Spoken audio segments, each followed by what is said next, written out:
आप लोगों का एक बार पुनः स्वागत करता हूं अपने इस YouTube फैमिली में। आज की क्लास में हम जो अध्ययन करने वाले हैं वो अध्ययन करेंगे इंडियन पॉलिटी की ही श्रृंखला में जो भी हमारा टॉपिक चल रहा था उसी को आज हम पुनः कंटिन्यू करने का प्रयास करेंगे। ठीक है, तो इससे पहले की जो भी सारी क्लासें हो चुकी हैं उनमें से कुछ वीडियोस का लिंक आपको नीचे डिस्क्रिप्शन में मिल जाएगा। आप सहजता पूर्वक वहां से जाकर के पहले उन सारी क्लासों को देख लीजिएगा एंड तत्पश्चात आकर के इस क्लास में विजिट कीजिएगा। ठीक है, बाकी हम जो बात कर रहे थे इंडियन पॉलिटी के अंतर्गत में या एक प्रकार से बोलना चाहें जो भी हमारी श्रृंखला चल रही थी भारतीय संविधान के संदर्भ में या जो हम आनंद ले रहे थे इस पूरे के पूरे भारतीय संविधान का, उसी को आज हम पुनः एक बेहतरीन अंदाज में कंटिन्यू करेंगे। ठीक है, तो इससे पहले की क्लास देख लीजिएगा, उसके पश्चात यहाँ पे आकर के विजिट कीजिएगा। देखते हैं हम इसी में हम लोग भाग 8 तक का अध्ययन कर चुके थे जिसमें हम लोगों ने कई सारी चीजों का वर्णन किया और एक बेहतरीन अंदाज में चैप्टर 8 तक का अध्ययन कर चुके हैं। ठीक है, और इस पूरे के पूरे भारतीय संविधान में जो भी हम इस 9वें भाग का अध्ययन कर रहे हैं उसमें हमने बात कर ली थी पंचायतों की। किसकी बात की थी? पंचायतों का अध्ययन किया था। देखते हैं इसी में यानी भाग 9 के संदर्भ में हम लोग इससे पहले भी जान चुके हैं कि इस भाग 9 के संदर्भ में महज केवल और केवल एक ही आर्टिकल हमारा बनता है जो कि आर्टिकल 243 के संदर्भ में जो भी हमारे भारतीय संविधान के निर्माता थे या जो भी हमारे उस समय के राजनीति के विशेषज्ञ थे जिन्होंने एक बेहतरीन अंदाज में पूरे के पूरे भारतीय संविधान का निर्माण किया। ठीक है, और इस भारतीय संविधान के निर्माण के क्रम में इस भाग 9 के संदर्भ में उन्होंने एक बेहतरीन अंदाज में पंचायतों का संकलन किया और पंचायतों के संदर्भ में उन्होंने ये बात की कि जो भी सारा सिस्टम हम पंचायतों के संदर्भ में इस भारत देश के संदर्भ में या जहां पे भी पंचायतों का गठन किया जाएगा इन्हीं रूल और रेगुलेशन या इन्हीं नियम कानूनों के तहत ये पूरी की पूरी पंचायती व्यवस्था हमारी क्या होगी?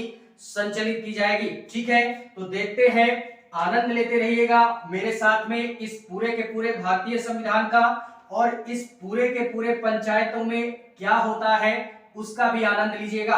अभी तक जान रहे होंगे तो अच्छा है, नहीं जान रहे होंगे तो और अच्छा है। यहां पे देखते हैं, इससे पहले हम लोगों ने जिक्र किया था अनुच्छेद 243 के संदर्भ में जो कि भारतीय संविधान में यही एक अनुच्छेद हमारा बनता है जो कि क से लेकर के अण तक के मध्य में इस भाग 9 में क्या होता है? पंचायतों की व्यवस्था की गई है। ठीक है, तो इससे पहले हम लोग पंचायतों का जिक्र कर चुके हैं। आज जो हम बात करने वाले हैं अपनी इस क्लास के माध्यम से वो बात करेंगे नगर पंचायत की। किसकी बात करेंगे?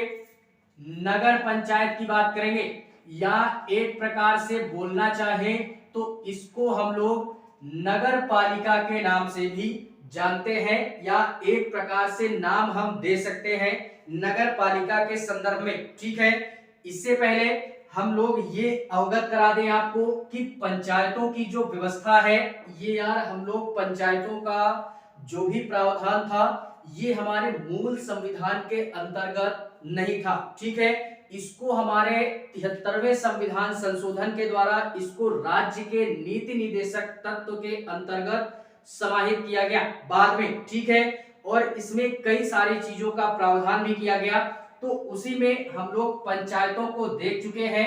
बात करते हैं नगर पंचायत की।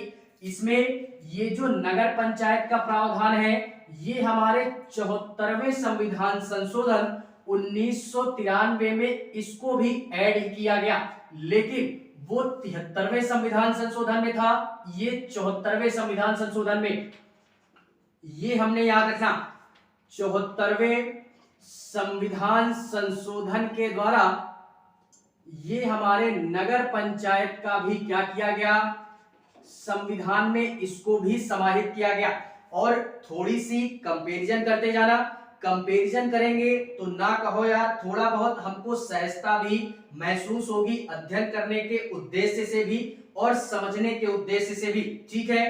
तो उसमें जो भी हमारा पंचायतों का रूल था, पंचायतों में हमारी व्यवस्था थी कि पंचायतों का जो प्रावधान था, भाग 9 में इसका भी प्रावधान है, भाग 9 में उसका भी प्रावधान है। फर्क इतना है, ये 74वें में है, वो 73वें में था। ये हमारी 12वीं अनुसूची के अंतर्गत इसको समाहित किया गया। नगर पालिका का जो प्रावधान है भारतीय संविधान में, ये 12वीं अनुसूची के अंतर्गत इसका प्रावधान किया गया। और जो भी हमारा वो ग्राम पंचायत था, वो 11वीं अनुसूची के अंतर्गत उसका प्रावधान किया गया, ठीक है। फिलहाल में ये जो नगर पंचायत होता है, ये एक प्रकार से ग्रामीण क्षेत्र ही होता है, या एक प्रकार से बोलना चाहे तो ये लोकल एरिया जो भी हम बोल सकते हैं अपनी व्यवहारिक भाषा में, कि जो भी हमारा लोकल एरिया होता है, या एक प्रकार से बोले स्थानीय सरकार, या कुछ भी हम इसको नाम दे सकते हैं।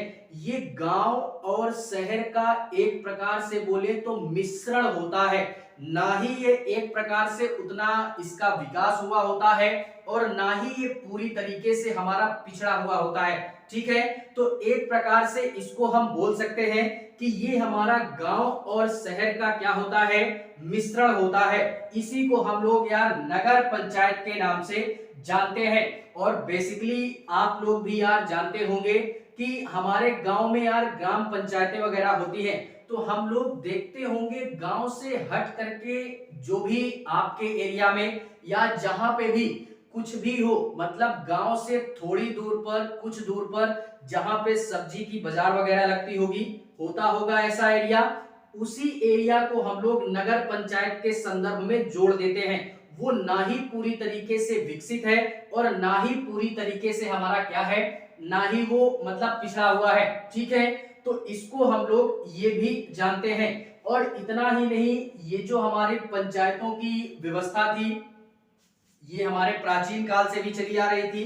अगर हम लोगों ने अध्ययन किया होगा एंशिएंट हिस्ट्री का, यानी प्राचीन इतिहास का, तो उसमें हम लोगों ने देखा होगा चोल वंश के संदर्भ में, चोल वंश के समय से ही इन प्राचीन, मतलब एक प्रकार से बोलना चाहे तो प्राचीन समय से ये हमारे पंचायतों का गठन या पंचायतों के संदर्भ में ये व्यवस्था देखने के लिए मिल जाती है।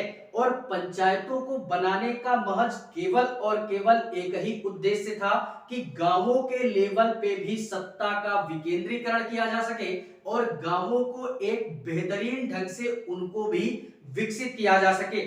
यही उद्देश्य था हमारे जवाहरलाल नेहरू जी का। उन्हीं के द्वारा ये सारी व्यवस्थाएं उन्हीं के सरकार में हमारी की गई, जो कि 1952 से ये प्रक्रिया हमारी निरंतर चलती आ रही थी। लेकिन पंचायतों का जो भी सारा सिस्टम था उसको बनाने में 40 वर्ष का समय लगा। और 1993 में मैंने अभी बोला कि ये नगर पंचायत 74वें संविधान संशोधन 1993 में इसको संवैधानिक दर्जा जब से प्राप्त हो गया, तब से सारे राज्यों ने स्वीकृति प्रदान की। और हर एक राज्य में जो भी हमारे जितने भी ग्राम पंचायतें हैं या नगर पंचायतें हैं या जितने भी सारा सिस्टम हमारा आता है, वहां पे पंचायतों की व्यवस्था हमारे अनिवार्य कर दी गई, ठीक है। अब इसमें ये भी देखते हैं कि ये नगर पंचायत एक प्रकार से मैंने बोला ये ना ही उतना डेवलप होता है और ना ही पूर्ण रूप से पिछड़ा हुआ होता है, ठीक है। तो एक प्रकार से इससे पहले की क्लास में भी मैंने बोला था कि एक ब्लॉक मिलकर के, यानी एक ब्लॉक के अंतर्गत कितने गांव आते हैं, 50 से 60 गांव आते हैं एक हिसाब से अगर बोलना चाहें। इससे पहले की क्लास देख लीजिएगा, उसके पश्चात यहाँ पे आइएगा कि एक मतलब प्रकार से बोलना चाहे तो एक ब्लॉक के अंतर्गत जो भी सारे हैं हमारे 50 से 60 या एकदम एग्जैक्ट नहीं, इससे भी अधिक हमारे गांव हो सकते हैं। और कई सारे ब्लॉक मिलकर के एक जिले का निर्माण करते हैं। और इस मतलब कई सारे ब्लॉक कहने का मतलब है 8 से 10 भी हो सकते हैं या इससे भी अधिक इनकी संख्या हो सकती है। जस्ट उसी प्रकार से जो भी हमारा छोटा सा एरिया होता है वो ग्राम का होता है, उससे बड़ा ब्लॉक का होता है, उससे बड़ा हमारा क्या होता है, जिला होता है। तो सेम उसी प्रकार से अगर हम बोलना चाहें तो छोटा सा जो क्षेत्र हुआ या छोटा सा जिला हमारा हुआ तो उसको हम लोग क्या बोलते हैं, यानी नगर पंचायत के नाम से जानते हैं। और वही नगर पंचायत का एरिया अगर हम और बढ़ा दें तो वो हमारे नगर परिषद के नाम से जाना जाता है। और इसी नगर परिषद का एरिया या क्षेत्रफल अगर हम और विस्तारीकरण करें इसका, या एक प्रकार से बोलना चाहें तो ये हमारा एक जिले का बड़ा स्वरूप ही हमारा क्या कहलाता है, नगर पंचायत, या एक प्रकार से नगर निगम बोल सकते हैं, नगर पालिका बोल सकते हैं।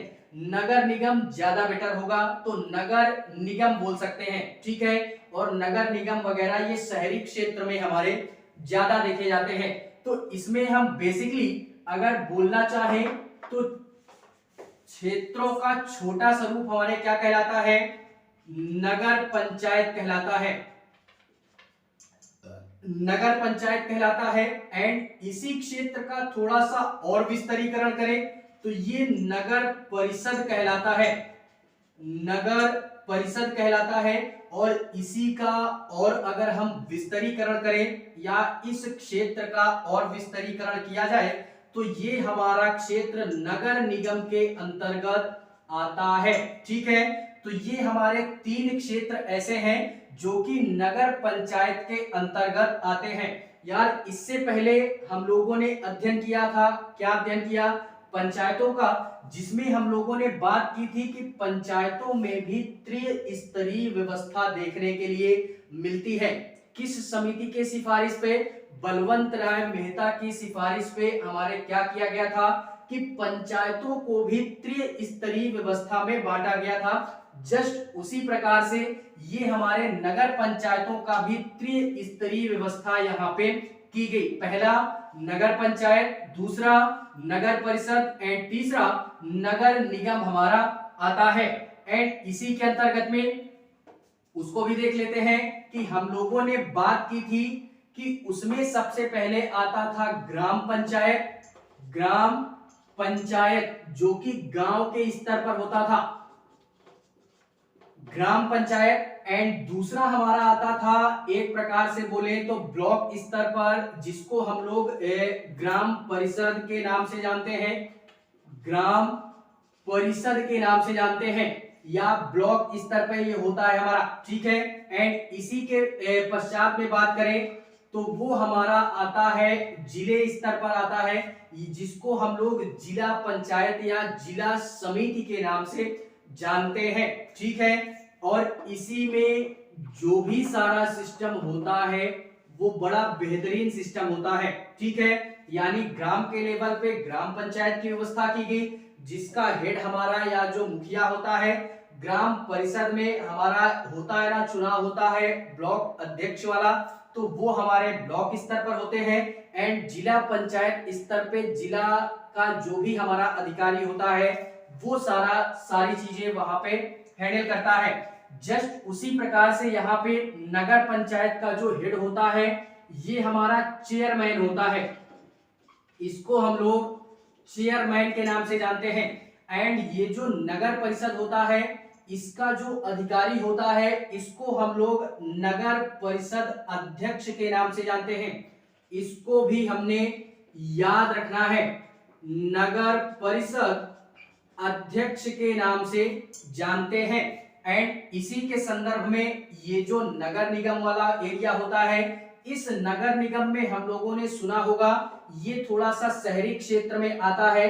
तो नगर निगम के जो भी हमारे देख रेख करते हैं या इसके जो हमारे अधिकारी होते हैं ये होता है हमारा एक प्रकार से बोले तो महापौर, सुना होगा हम लोगों ने, इसको महापौर हिंदी में बोलते हैं, और एक प्रकार से बोले इंग्लिश में इसको मेयर बोलते हैं, मेयर या महापौर, ये हमारा क्या होता है, नगर निगम का अधिकारी होता है, या एक प्रकार से ये सारे चुनाव हमारे होते हैं और व्यक्तियों के संदर्भ में ये हमारे चुनाव मतलब लड़े जाते हैं और काफी सारा माहौल भी यहाँ पे गर्म होता है। ठीक है, तो इतनी सारी चीजें हमको याद रखनी है नगर पंचायत के संदर्भ में। और इतना ही नहीं, ये जो नगर पंचायत वाला एरिया होता है ये बेसिकली हम लोग जानते होंगे कि नगर पंचायत ये ग्राम स्तर पे ही होता है। ठीक है, जो मुखिया वगैरह होते हैं इनको हम और आप एक प्रकार से बोले तो व्यवहारिक भाषा में हम एक दूसरे को पहचान रहे होते हैं। बाकी जो बड़े बड़े हमारे चुनाव होते हैं, जैसे जो भी हम लोगों ने देखा था कि जिसका निर्वाचन हमारा केंद्र निर्वाचन आयोग करवाता है, उनको हम बेसिकली नहीं पहचानते हैं और ना ही हम उन सभी का चुनाव एक प्रकार से बोले तो करते हैं। ठीक है, लेकिन यहाँ के द्वारा जो भी हमारे प्रतिनिधि चुन करके आते हैं उनको हम बेसिकली पहचान रहे होते हैं। अपने गांव के ग्राम प्रधान को तो हम पहचानते ही हैं, वो भी हमें पहचानता है। ठीक है, बाकी एक प्रकार से जो भी आसपास वाले क्षेत्र के लोग होते हैं उन्हें भी हम पहचानते हैं। तो यही हमारा एक प्रकार से बोले तो नगर पंचायत ना ही ज्यादा बड़ा क्षेत्र होता है और ना ही छोटा होता है। तो ये सारी चीजें हमने क्या करनी है, याद रखनी है। एंड इसी के पश्चात में अभी हम लोगों ने देखा कि सत्ता का विकेंद्रीकरण करने के उद्देश्य से ही ये नगर पंचायत और पंचायतों का चुनाव हमारे करवाया गया। इससे पहले जब तक ये हमारे पंचायतों की व्यवस्था नहीं की गई थी संविधान के अंतर्गत, तब तक हमारा ये था कि सत्ता जो भी हमारे सत्ताधारियों के हाथ में होती थी वो केवल और केवल दो ही व्यक्तियों के द्वारा पूरे के पूरे देश का संचालन किया जाता था। आज वर्तमान की स्थिति में त्रिस्तरीय व्यवस्था हमारी देखी जाती है, जो कि पूरे देश के संदर्भ में ये त्रिस्तरीय व्यवस्था देखी जाती है। लेकिन पहले जो होता था, पहले हमारा दो स्तर पे ही देखा जाता था, केंद्र स्तर पर और राज्य स्तर पर।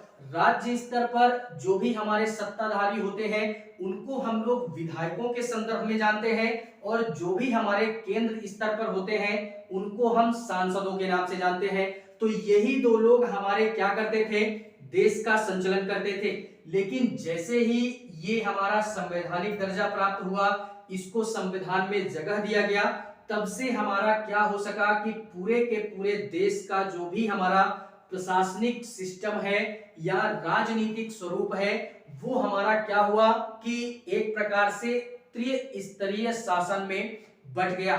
गांव के लेवल पे पहले शासन नहीं हुआ करता था, तो इस कारणवश जो भी हमारे गांव का विकास होता था वो सही ढंग से नहीं हो पाता था।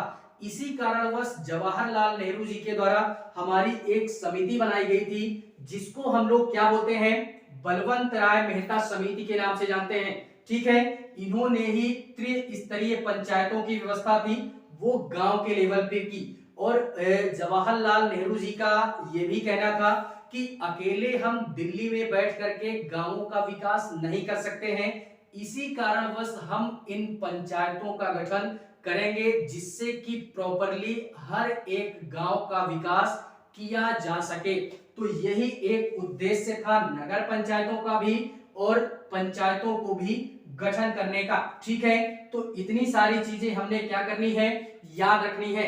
और इसी के संदर्भ में जो भी हमारे पंचायतों का सिस्टम था उसमें 28 विषयों को शामिल किया गया कि पंचायतें हमारे गांव के स्तर पे इन्हीं 28 विषयों पर क्या करेंगी, कार्य करेंगी। जैसे सड़कों का निर्माण करवाना है, नालियों का निर्माण करवाना है, या एक प्रकार से बोले तो कुएं वगैरह खुदवाना है, सोलर पैनल लगवाना है। तो इस प्रकार के जो भी सारे कार्य होते हैं ये गांव के द्वारा ही किया जाता है। जो भी हमारे गांव का ग्राम प्रधान होता है या मुखिया वगैरह होता है उसी के द्वारा ये सारे कार्य किए जाते हैं। जस्ट उसी प्रकार से सेम टू सेम नगर पंचायत भी होता है। नगर पंचायत में क्या होता है कि यहाँ पे 18 विषयों को शामिल किया गया। काम हमारे यही होते हैं।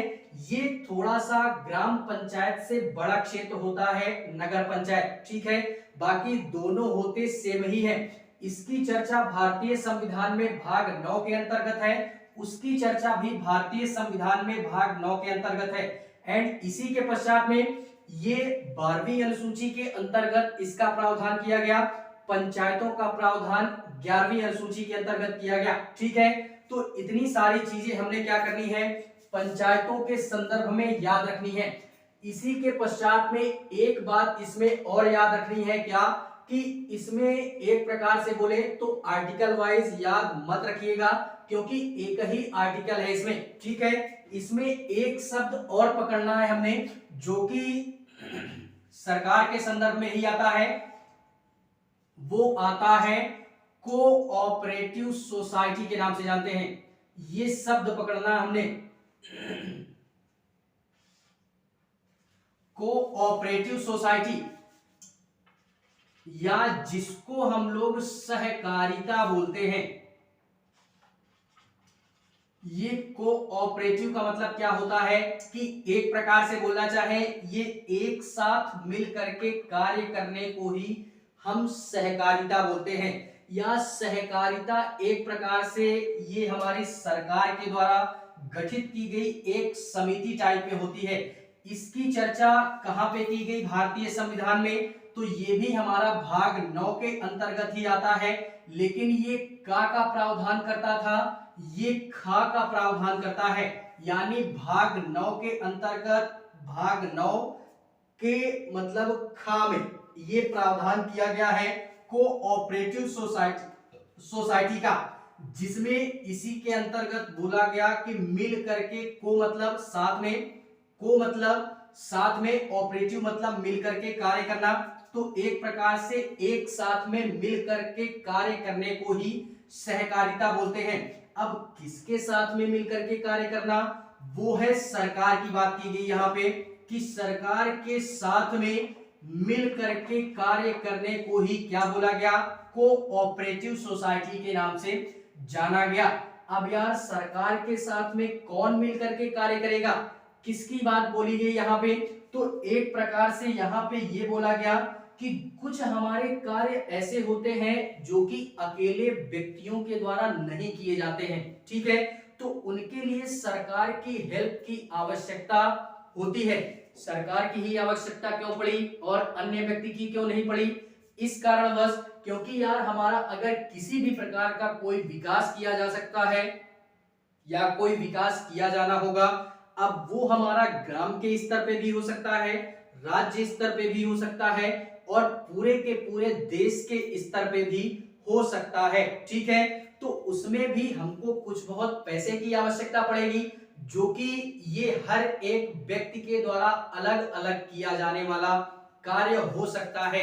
जैसे हमको किसी भी प्रकार का कोई निर्माण करना है, या एक प्रकार से अगर हम बोलना चाहें तो आजकल हमारी एक जानी मानी इंडस्ट्रीज या जानी मानी जो भी हमारा एक प्रकार से बोलना चाहें कि आजकल प्रचलन में है हमारा, जो कि पहले काफी ज्यादा मतलब फेमस आज भी है और पहले भी है, अमूल कंपनी का नाम सुना होगा, अमूल डेयरी का नाम सुना होगा, अमूल डेयरी के साथ साथ में सुधा डेयरी का नाम सुना होगा, सुधा डेयरी के साथ साथ में अगर हम और बोलना चाहें तो एक हमारी डेयरी आती है अनायास डेयरी। इन संदर्भ में ये जो भी सारा हमारा कार्य है, इस प्रकार के जो भी सारे कार्य हमारे हो सकते हैं बड़े स्तर पे, ना कि छोटे स्तर पे। ठीक है, तो इन सारे डेयरियों में क्या होता है, दूधों का उत्पादन होता है। और दूध का उत्पादन क्यों होता है, क्योंकि दूध की आवश्यकता, या एक प्रकार से बोले अमूल के हमारे एक प्रकार से संस्थापक या अमूल के जो भी हमारे हेड बोल सकते हैं कौन, वर्गीस कुरियन। इन्होंने क्या किया था, वर्गीस कुरियन के द्वारा एक हमारा सपना देखा गया कि पूरे के पूरे देश में दूध के संदर्भ में हमारी जो भी कंपनी है वो बड़े स्तर पे जा सके, या एक प्रकार से हम श्वेत क्रांति ला सके दूध के संदर्भ में। ठीक है, तो उनके अकेले बस की बात नहीं थी, उन्होंने क्या किया कि एक प्रकार से हेल्प ली सरकार की, और आज पूरे के पूरे इंडिया में अमूल का नाम प्रचलन में है। ठीक है, ये जो भी सुधा वगैरह का मैंने नाम लिया, ये यार उतना अमूल से थोड़ा सा हटके है, लेकिन फिर भी ये भी प्रचलन में है। नाम सुना होगा तो बेटर है, नहीं सुना होगा तो और बेटर है। यहाँ पे सुन लीजिएगा कि सुधा वगैरह, अनायास वगैरह ये भी हमारे क्या है, प्रचलन में है, लेकिन उतना ज्यादा मात्रा में नहीं है। और इसी में अगर सहकारिता की बात करें तो सरकार की इन्होंने हेल्प कैसे ली। इस बड़े स्तर पे आने का मतलब दूध का केवल एक ही कार्य तो होता नहीं है, दूध से यार कई सारी चीजें हमारी बनती हैं, और दूधों का उत्पादन करने से पहले भी कई सारी प्रक्रियाएं होती हैं, और दूध के उत्पादन के पश्चात में भी कई सारी प्रक्रियाएं हमारी ऐसी हैं जिनको कि अकेले वर्गीज कुरियन जी के द्वारा नहीं किया जा सकता था। तो इसके लिए उन्होंने सरकार की हेल्प ली, और सरकार ने इसके लिए एक कमेटी बनाई, या एक प्रकार से बोले तो एक समिति को गठित किया। यही दोनों के आपस के तालमेल को ही, या इन दोनों के द्वारा जो भी हमारा आपसी सहमति से कार्य किया गया, इसी को हम लोग एक प्रकार से बोल सकते हैं कि सहकारिता या कोऑपरेटिव के नाम से जानते हैं। ठीक है, अब इसमें सरकार ने एक समिति गठित कर दी कि दूध के संदर्भ में कि कुछ समितियां हमारी ऐसी बनाई गई कि जो कि गायों का रखरखाव करेंगी, या जो भी हमारी भैंस वगैरह हैं उनका रखरखाव करेंगी, उनको कैसा चारा चाहिए, उनके संदर्भ में कैसा, एक प्रकार से बोले तो उनके रहन सहन की व्यवस्था कैसी होगी, इस संदर्भ में भी एक कमेटी इस तरीके की बना दी गई। 10-20 लोगों को, 30 लोगों को इस ग्रुप में रख दिया गया। एक समिति हमारी ऐसी बनाई गई कि जो गाय और भैंसों के नस्लों के संदर्भ में हमारी रिसर्च करेगी कि अच्छी से अच्छी नस्लों वाली गायों का और अच्छी से अच्छी नस्लों वाली भैंसों का क्या किया जा सके, उत्पादन किया जा सके, या एक प्रकार से बोल सकते हैं कि क्रॉस करवा करके भी अच्छे से अच्छे बछड़े की पैदावार की जा सके। क्या पता इस क्रॉस के माध्यम से भी आने वाला जो हमारा बछड़ा होगा उससे भी दूध की उत्पादकता अच्छी हो सके। ठीक है, तो इस संदर्भ में भी, रिसर्च के संदर्भ में भी कुछ हमारी समितियां बनाई गई। तो इसके लिए भी कुछ हमारे ग्रुप्स बनाए गए, कुछ समितियां गठित की गई, ऐसे गठित की गई कि इन गायों और भैंसों के संदर्भ में इनको किसी भी प्रकार की बीमारी वगैरह ना हो। यार इस संदर्भ में भी अब जो भी हमारा इतनी बड़ी डेयरी, जो कि यार इंडिया में ही नहीं, इंडिया के बाहर भी दूध सप्लाई होता है अमूल का, ठीक है, इतनी बड़ी कंपनी, तो इसके संदर्भ में कई सारे ऐसे कार्य हो सकते हैं या होते हैं जो कि अकेले नहीं किए जा सकते, तो सरकार की आवश्यकता पड़ी। ठीक है, तो ये भी हमारा हो गया कि उनको बीमारियों से बचाने के लिए, ठीक है, कुछ हमारे डॉक्टरों की व्यवस्था की गई, कुछ हमारे समितियों की व्यवस्था की गई, कुछ हमारे रिसर्च करने वालों की आवश्यकता पड़ी, तो काफी सारे व्यक्तियों की आवश्यकता पड़ती है। कुछ व्यक्तियों को ऐसे रखा गया कि जो भी हमारा दूध मतलब निकल करके जब आएगा तो उसमें कुछ हमारे ऐसे मतलब होंगे कि दूध का एक ही चीज तो बनता नहीं है, कई सारी चीजें हम बना सकते हैं। तो अलग अलग चीजों को बनाने के लिए अलग अलग समिति या अलग अलग ग्रुप्स के व्यक्तियों को भी उसमें क्या किया गया, रखा गया। ठीक है, तो इस प्रकार से कई सारे ऐसे कार्य हो सकते हैं इस अमूल के संदर्भ में, या दूध के उत्पादन के पश्चात के संदर्भ में, एंड पश्चात के पहले जो भी हमारा सिस्टम होता है उसके संदर्भ में। तो यही आपस में मिल करके जो काम करना है बड़े लेवल पे, यही हमारी सहकारिता कहलाता है। और इसी सहकारिता को हम गांव के स्तर पे भी देख सकते हैं। गांव के स्तर पे अगर हम किसी के मतलब किसी भी चीज का निर्माण करना है तो भी हम यार गांव के स्तर पर जो भी हमारा हेड होगा वो कौन होगा। अभी हम लोगों ने बात की कि मुखिया वगैरह होता है, ब्लॉक स्तर पर ब्लॉक अध्यक्ष वगैरह होता है, तो इसी प्रकार से हम उनकी मदद से भी गांव का क्या कर सकते हैं, एक बेहतरीन अंदाज में विकास कर सकते हैं। यही उद्देश्य है सहकारिता का, और यही उद्देश्य है पंचायतों को गठन करने का। ठीक है, तो इतनी सारी चीजें हमने याद रखनी है इस पूरे के पूरे पंचायत में, और इस पूरे के पूरे नगर पंचायत में हमको और कुछ भी नहीं पढ़ना। यही सारी चीजें थी जो कि मैं यहाँ पे सारी चीजें बता चुका हूं। ठीक है, आर्टिकल याद रखिएगा, भाग याद रखिएगा और क्या क्या चीजें इसमें हो सकती हैं उसको भी याद रखिएगा। भाग 9 हमारा यहीं पे समाप्त होता है। इसके पश्चात में थोड़ी सी बात करते हैं भाग 10 की। वो भी हमारा ज्यादा कुछ खास नहीं है, जो कि भारतीय संविधान में संविधान के जो भी हमारे निर्माता थे उन्होंने भाग 10 को भी इसमें क्या कर दिया, संकलित कर दिया। यानी भाग 10 में क्या बोला गया कि भारतीय संविधान का भाग 10, या एक प्रकार से बोले तो हमारे भारतीय संविधान में चैप्टर 10 के नाम से इसको क्या किया गया, संकलित किया गया। इसमें कुछ ज्यादा है नहीं, इसमें विशेष प्रावधान किया गया एससी और एसटी के संदर्भ में। किसके संदर्भ में? एससी और एसटी के संदर्भ में हमारे विशेष प्रावधान ये किया गया कि इनका जो भी हमारे प्रशासनिक सिस्टम है, प्रशासन के संदर्भ में एससी और एसटी के प्रशासन का प्रावधान किया गया है, या प्रशासनिक सिस्टम का प्रावधान हमारा देखने के लिए मिलता है भाग 10 में। और अनुच्छेद का अगर मैं जिक्र करूं तो ये हमारा अनुच्छेद 243 में क्या था, पंचायतों का था, और अनुच्छेद 244 में क्या है, ये हमारा एससी और एसटी के संदर्भ में विशेष प्रावधान किया गया प्रशासन के संदर्भ में। ठीक है, इससे पहले इसका जिक्र नहीं हुआ करता था।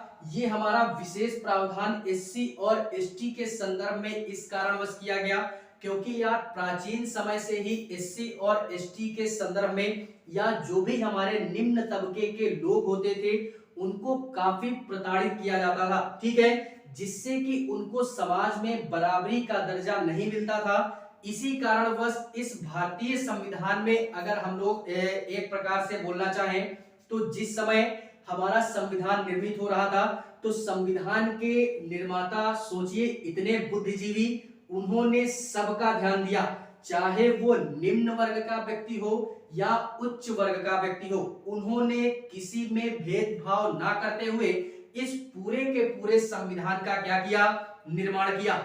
हर एक तबके का व्यक्ति क्या होगा, समान होगा। बस केवल और केवल अगर उसको पता है तो उसको पता होना चाहिए अपने देश का संविधान, जिससे कि वो अपने इस भारत देश के संदर्भ में अपने हर एक मतलब हक को प्राप्त कर सके। ठीक है, तो जो कि इसके लिए भी जागरूकता की ही आवश्यकता है। और जागरूकता कैसे आएगी, तो जागरूकता अगर चाहिए तो वो है शिक्षा। अगर शिक्षा है तो कोई भी व्यक्ति हमारा अच्छे से अच्छा अगर निम्न कास्ट का भी व्यक्ति है तो उसको भी समाज में बराबरी का दर्जा मिल सकता है।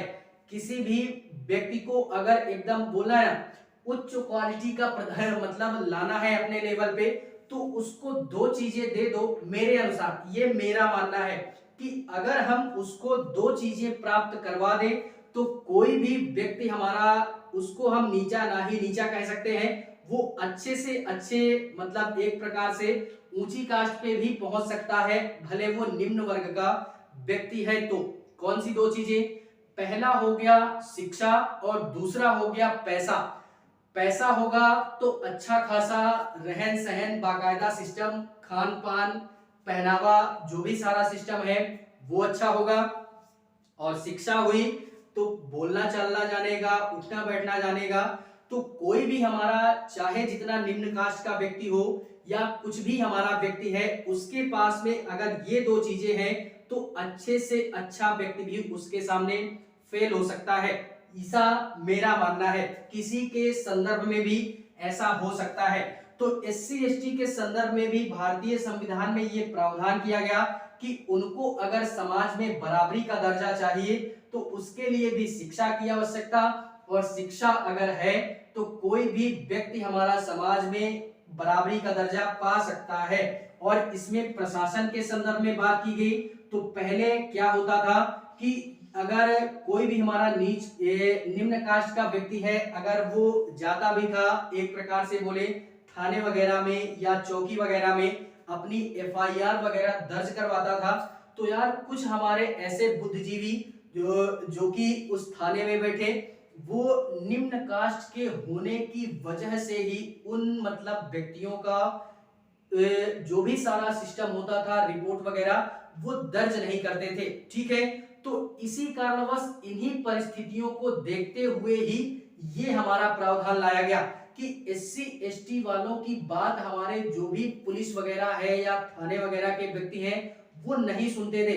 और वहीं पे अगर उस एरिया का प्रधान वगैरह हो गया, विधायक जी हो गए, या थोड़ा सा उच्च लेवल का व्यक्ति अगर पहुंच जाए तो कुर्सी छोड़ करके खड़े हो जाते हैं, ऐसे बुद्धिजीवी।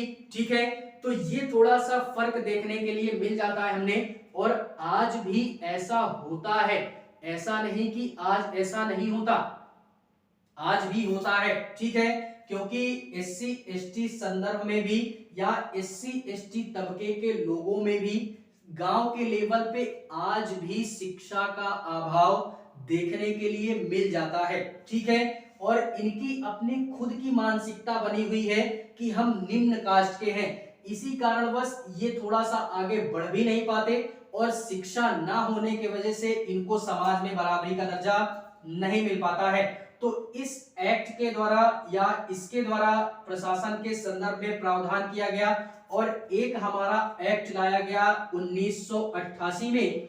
1988 में एक एक्ट लाया गया एससी एसटी एक्ट। इसमें ये बोला गया कि अब हर एक व्यक्ति का, जो भी हमारे निम्न कास्ट का व्यक्ति होगा, अगर इसके संदर्भ में किसी भी प्रकार का कोई जघन्य अपराध होता है एससी एसटी को लेकर के, अन्य किसी कास्ट के व्यक्ति के संदर्भ में अगर किसी भी प्रकार का कोई जघन्य अपराध होता है तो पहले हमारी जांच होगी, उसके बाद में गिरफ्तारी होगी। लेकिन एससी एसटी के संदर्भ में यह बोल दिया गया कि अगर इनके साथ में किसी भी प्रकार का कोई जघन्य अपराध होता है तो पहले गिरफ्तारी होगी, उसके बाद में हमारा जांच होगी। ये हमारा 1988 के एक्ट में बोल दिया गया। ठीक है, जिससे कि अब अगर एससी एसटी के ऊपर किसी भी प्रकार का कोई भी व्यक्ति दबाव भी बनाता है या किसी भी प्रकार का समाज में इनको प्रताड़ना झेलनी पड़ती है, तो अब ये चीजें इस कानून के माध्यम से बोल दी गई कि इनके लिए पहले कार्रवाई होगी, उसके बाद में जांच होगी, जांच वगैरह देख लिया जाएगा सारा सिस्टम। ठीक है, पहले कार्रवाई कीजिए, उसके बाद में जांच कीजिए। और इन्हीं के अलावा अगर और कोई व्यक्ति है तो उनके संदर्भ में पहले जांच होगी, उसके बाद में कार्रवाई होगी। ठीक है, तो यही सारी चीजें भाग 10 में और अनुच्छेद 244 के माध्यम से ये एससी एसटी के संदर्भ में प्रशासनिक सिस्टम का भी प्रावधान किया गया है। ठीक है, तो ये भाग 10 भी यहाँ पे क्या होता है, समाप्त होता है। 244 अनुच्छेद यही हमारा प्रावधान करता है एक बेहतरीन अंदाज में।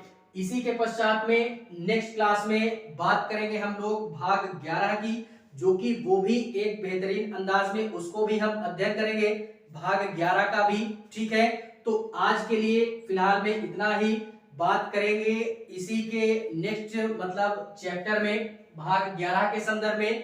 क्लास अगर अच्छी लगे तो लाइक करें, कमेंट करें और चैनल को सब्सक्राइब जरूर करें। बाकी मिलते हैं इसी की नेक्स्ट क्लास में, तब तक के लिए